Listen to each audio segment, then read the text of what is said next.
Joe Rogan has had guests who agree with him, guests who flatter him, a few who will gently push back, very carefully, like they're diffusing a bomb made of creatine and geopolitics. And then there's Tim Dillon, the one guy who can sit across from Rogan, get him laughing so hard he can't finish a sentence, and still somehow leave you thinking, wait, was that a joke, or was that just true? This isn't a video about Tim Dillon destroying Joe Rogan. Nobody destroys Joe Rogan. The man has survived carnivore diets, 4 documented eras of facial hair, and roughly 900 hours of DMT talk. He's durable. This is about something smaller and a lot more interesting. How Tim Dillon keeps accidentally revealing just how far this show has drifted from what it used to be. Not by arguing with Rogan, just by being slightly more honest than the room requires. We're going to walk through what actually happened on JRE number 2518, the AI talk. Race to AI, this like Manhattan Project style race that's going on right now. Like the future of whatever the United States is kind of depends on us getting there first. Right? I think part of it is if we don't get there first, then it's probably a wrap. If you really thought about it, like if China gets there first, the digital god. This is the goal. The goal is to create literally a digital god. And it's going to be controlled by not us, not the collective human race. It's going to be controlled by a select few group of people. And that's weird. Like, and we're just trusting them. The collapse talk. It's always going to be amazing here. Well, it's what every empire said until they fell. Yeah. Right? Like, we are the thing. But people don't want to ever believe that things can fall. It's so weird. We'll walk right through the Coliseum and go, well, this will never happen again. Right. What the show used to sound like before any of that. Who Tim Dillon actually is, and why that matters here. Why he specifically is the one guest who can say the quiet part out loud and still get invited back. And why the internet keeps circling back to the same basic joke about it. Let's set the before picture, because you need it for the joke to land. Old JRE was a curiosity machine. Rogan getting 3 hours deep into an ex-Navy SEAL about survival tactics. Exercising it, and people want to act like there are people out there, maybe like me or like David Goggins, or these people that have become so mentally tough that like we're just good. Like we should be able to show up anywhere, anytime, and perform and just crush everyone. That's not how it works. Like every one of us, we have to prepare and train day in and day out and go through the process in order to perform. A UFC fighter explaining ice baths like they're a religion. So the thing that happens in the cold plunge is like a minute in, your body develops sort of a thermal layer, and it actually is more tolerable after a minute than it is for the first minute, but not with that raging river. When that's in there, like it's never tolerable. You just sit there the whole 3 minutes just white knuckling it. A scientist walking him through octopus intelligence for 45 minutes because Rogan wouldn't let it go. How much have you studied octopi? They're fascinating, aren't they? Yes. No, I haven't. There's a new book about them, which I haven't got the chance to read yet. I want to read it. I think they're highly intelligent. Yes. Yes. Yeah, I've only been really paying attention to them for a few years. I have a good friend. My friend Remy Warren was doing a television show called Apex Predator, where he studied the way different animals hunted. And he started studying the way octopus and cuttlefish and all these different different octopi and the way they could adapt to their environment by changing their actual, not just the look, but the texture of their skin instantaneously. And how this is not really understood, not only how they do it, but how they know what's below them, what they're copying. Yes. That they somehow or another can figure out how to blend in almost perfectly with their environment. It's amazing, isn't it? Yes. They also can open jars and they can climb out of tanks. A guy from Oregon explaining calmly why he definitely saw Bigfoot. You were telling me you were a Bigfoot guy? Big Bigfoot guy. Tell me about this. Here's the problem. Well, you grew up in an area. Yeah. You're in the Pacific Northwest. Yeah. That's Bigfoot country. That is. I think that's the only reason I'm so into it. Yeah. Also, here's the thing you got to know about talking about me. It's not ever funny, And it's not, it's just, it's something I like so much that it ends up me giving you the same arguments you've heard a billion times. Yes. Oh, it's Gigantopithecus, came over the Asian plain, it's a bipedal hominid, it's just, you know. And then at the end, and every one of my friends have experienced it, Harlan Williams just experienced it when I was on his podcast. Anytime I talk about Bigfoot, it ends up with me just going, please, Joe, can you just say it's maybe a possibility? Like, that's what it always ends up being. Yeah. Sensory deprivation tanks. I said, let's take this LSD, go up to the apartment complex, and we're going to rent an hour in the tank, side by side. And he was like, okay, let's do it. So we took the LSD. We drove his car. We got in the tanks. I thought it was just going to be, ooh, trippy dippy. Forget it. I was 10 billion miles away in outer space. An astral plane experience. Yeah. Completely conscious, but no body. Just flying through the quiet vastness of space. It was almost more than we could handle. But those things are real. Elk meat. Mostly elk. Well, elk's my favorite for two reasons. One, it's very delicious, super nutritious. Also, if I shoot one elk, I can eat it for like 8 months. What you 'Cause do, they're freezing them, hundreds of pounds. salting them? Yeah. Freezing them. DMT elves. Do you think you've done more to popularize DMT than anybody else? Do you think that these elves are real? I don't know if real's the right word. The question is, we look at consciousness and we look at like an intelligent entity as being in a physical carbon-based form that's in front of you that you can shake hands with or give a hug to. Right.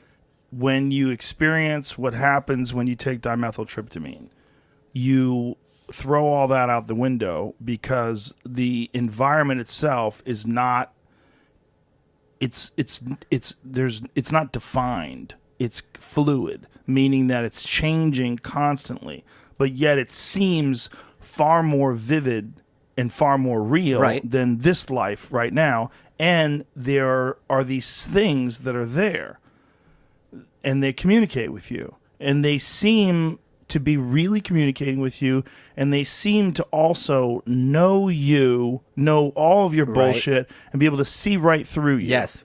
But they don't seem to be you. They seem to be something else. Right. That's all we know. Jiu-jitsu explained with the host's entire body, like interpretive dance. When you're in a position like mission control and you know, Vinny Magalhaes is phenomenal at it. I mean, what's that? I just pulled up a video of him. He fucked this guy up quick. Yeah, watch it. This is Jeremiah. Jeremiah Vance is one of Eddie's best. Look at this. From the bottom, bam, he does that all the time. Triangle from the bottom, off from rubber guard. That guy's wrapped up. That's out cold. He does this all the time. He's one of Eddie's best rubber guard assassins.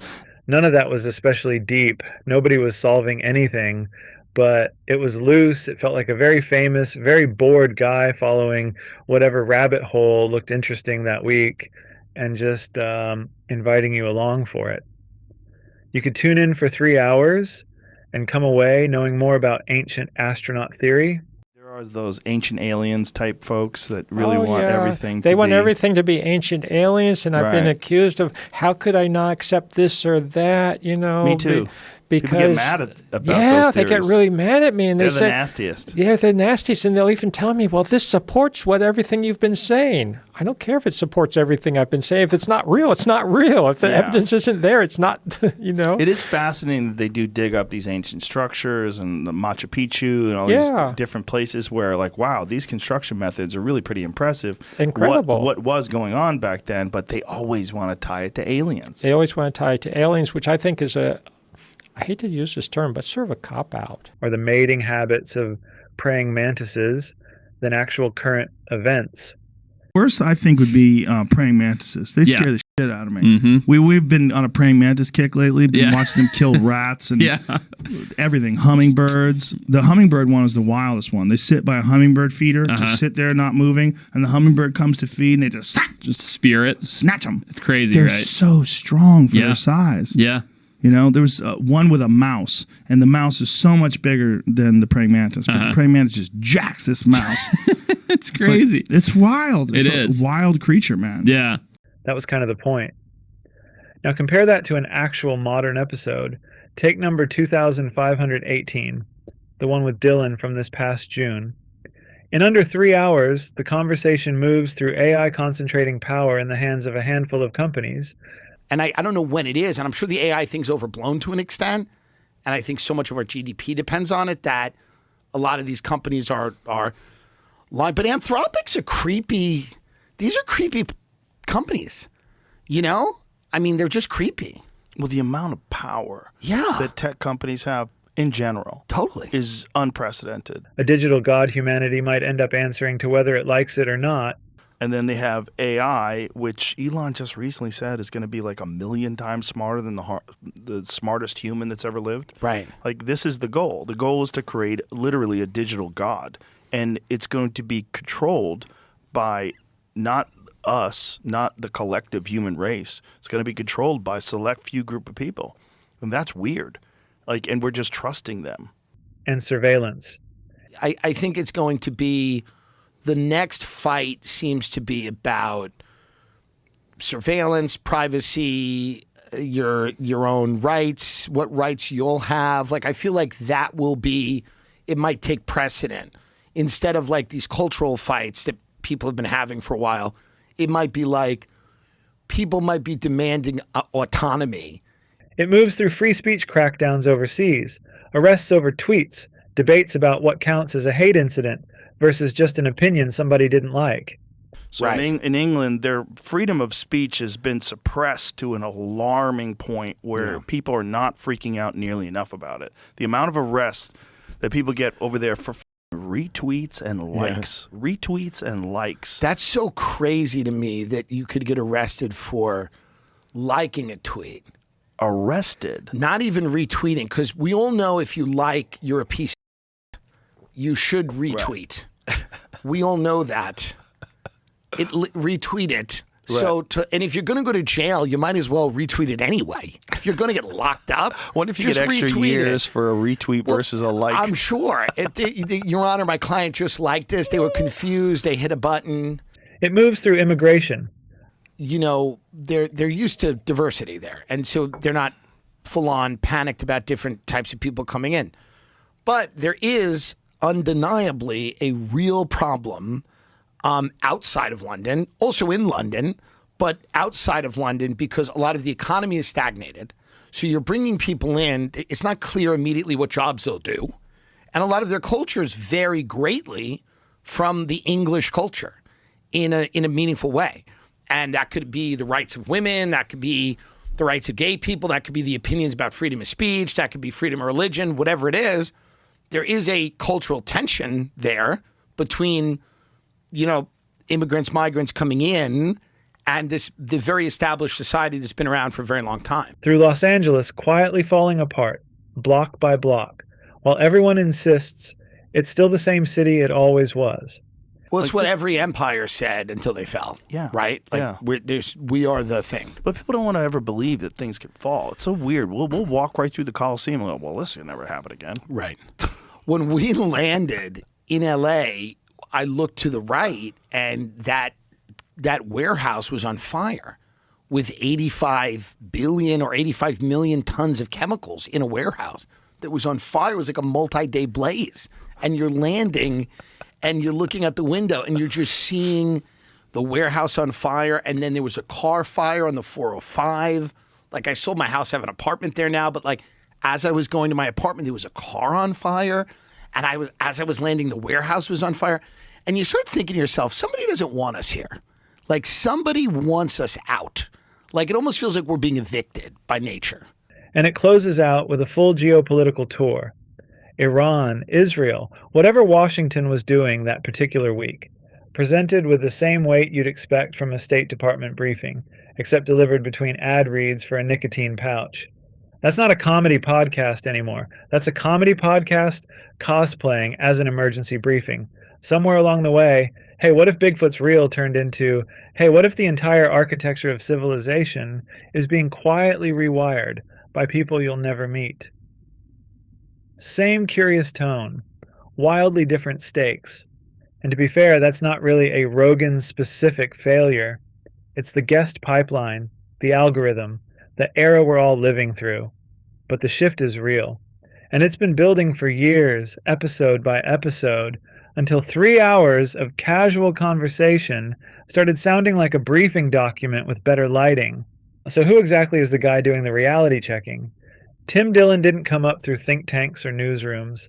He grew up on Long Island, dropped into comedy clubs around 2010, and paid his bills for years working as a New York City tour guide, which, if you think about it, is basically training for exactly this job. Stand on a street corner, hold a group of strangers' attention, make the boring stuff funny, and never ever run out of things to say. He built his whole career outside the traditional system. No sitcom deal, no late-night writer's room, no studio backing him, just a podcast, originally launched under a scrappier name than the one it has now that turned into one of the biggest independent shows in the country, funded almost entirely by an audience that pays him directly to keep talking. That matters because it means Dillon's entire economic model depends on one thing: staying honest enough and funny enough that people keep showing up. He's not managed by a network that needs him to protect relationships with A-list guests. He's not building toward a late-night hosting gig that requires him to stay likable to everyone in the room. His job security comes from being the guy who says the thing everyone else is thinking and getting paid directly for it. So when he walks into Rogan's studio, he's not auditioning for anything. He's just doing the same show he always does. It just happens to be sitting across from one of the most influential people in the country instead of a guest on his own podcast. This is where Dillon gets interesting, in the room itself. Most guests who walk into that high-stakes atmosphere do one of two things. They either lean all the way in, nodding along, adding fuel, treating every claim like it's already settled science, or they get cautious, hedge everything, and let Rogan's momentum carry the whole conversation from one apocalyptic topic to the next. Dillon does neither. His entire comedic identity is built on spotting fraud and self-importance wherever it's hiding. Rich people, institutions, culture war branding, grifters of every political flavor, all of it. So when he gets dropped into Rogan's increasingly high stakes, everything is a conspiracy of scale zone, he can't help but treat it the way he treats everything else. As material. He's not fact-checking Joe Rogan. He's reacting the way an actual normal person would, to a bank having a political opinion, to a tech company being talked about like it's midwifing a new god, to a city collapsing being discussed with the same tone as a weather report.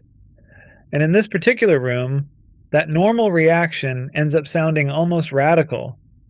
That's the whole trick. He doesn't need to say, Joe, this show has changed. He just needs to be funny and honest in real time, reacting the way you or I would if we were actually sitting there instead of performing for the podcast, and the drift becomes visible on its own without him ever pointing at it directly. Think about who else shows up on this show. True believers who came to preach, who treat the paranoia as gospel and add their own chapter to it. Polite experts trying not to get anyone in trouble, hedging every claim with 3 qualifiers. Comedians who are just there to vibe and have zero interest in rocking the boat. Flatterers who exist purely to agree because agreeing is the whole business model. If a journalist said what Dillon says, Rogan gets defensive. That's an outsider poking at him, and outsiders get treated like outsiders. If an academic said it, he'd probably just redirect politely and move the conversation somewhere safer. If some random comic said it, it might not even register, because nobody in that room has any reason to actually listen. But Dillon gets away with it because he's inside the room. He's trusted. He's funny enough that nothing lands like an attack. It lands like a bit, even when it isn't one. Rogan visibly likes him, has liked him for years, across appearance after appearance, which means Dillon can say something that would sound confrontational from literally anyone else, and it just sounds like 2 guys riffing on a Tuesday afternoon. That's a genuinely rare skill. Flatter the host, protect the chemistry, stay hilarious the entire time, and still make the whole world view sound a little unhinged by the end of it, without either one of them clocking exactly when it happened. And this isn't a 1-episode thing. Go back through Dillon's other JRE appearances, well over a dozen, stretching back to 2019, and the same basic beat shows up again and again. Dillon says something slightly more grounded than the room calls for. and suddenly the whole frame looks inflated by comparison. You don't have to treat any single moment as some kind of takedown.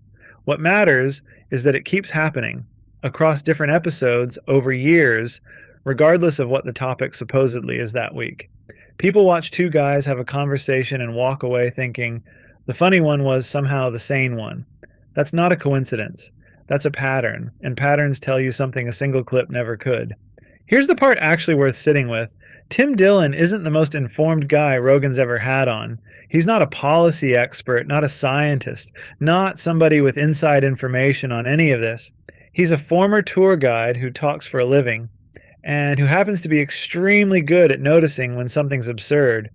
And increasingly, that skill alone is enough to make him look like the most reasonable voice in the room.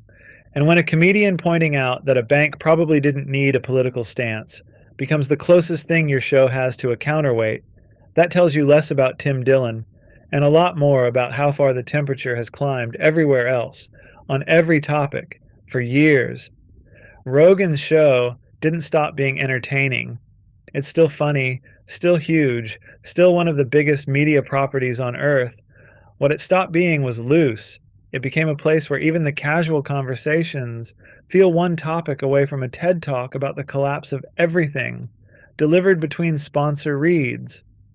And somehow, in the middle of all that, the guy joking about corporate branding and creepy tech companies is the one keeping it tethered to reality. Not because he's the smartest person in the building. Because he's one of the only ones left in there who still remembers what a normal conversation is supposed to sound like. All right, that's where we'll leave it. If you enjoyed watching two grown men panic about the end of the world into $400 microphones, hit like, drop a comment with which episode needs an intervention next, and subscribe so you can say you were here before it all really went off the rails.